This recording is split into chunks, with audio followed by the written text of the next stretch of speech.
So I talked about putting service into service level agreements, but there's another word we need to talk about, and that's uptime. Uptime is usually defined in nines, and the nines refer to your percent uptime. One nine is 90% uptime, two nines would be 99. Most companies don't do one nine because you could be down a lot. You could be down a month, a year. You could be down for 2.5 hours a day. Your customers are not going to accept that. On the other extreme, what they'd love would be something like nine nines, which means you're only going to be down for 31 milliseconds a year. This is an impossible standard to meet. So you have to choose something between what your customers will accept and what you can actually deliver. And then you have to think about the actual outages. What constitutes down? I mean, completely down. We know completely down. It doesn't work at all. But you have things like slow response times. If it takes too long for the payload to come back, it could be as good as down because transactions are not being completed.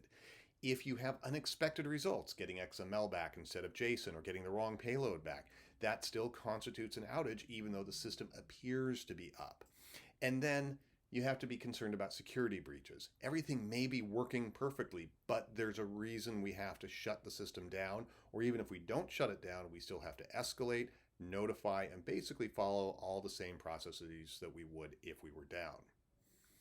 But these unplanned outages all count towards violations in that agreement, but planned outages don't.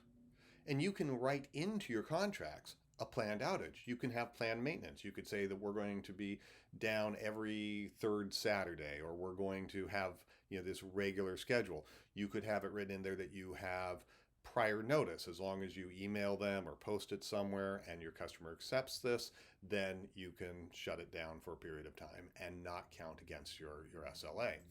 And then we also need to consider what I call the unusual patterns or customer generated outages. If you're getting super slow responses because you're using your service in an unexpected way, it's a nuisance, but it isn't necessarily a violation of what we've promised in uptime. So remember, when we make promises about uptime, we have to make sure that we understand time allowed in nines. We have to understand what counts as a downtime, and we need to allow for planned outages in our agreements and our communications with our customers.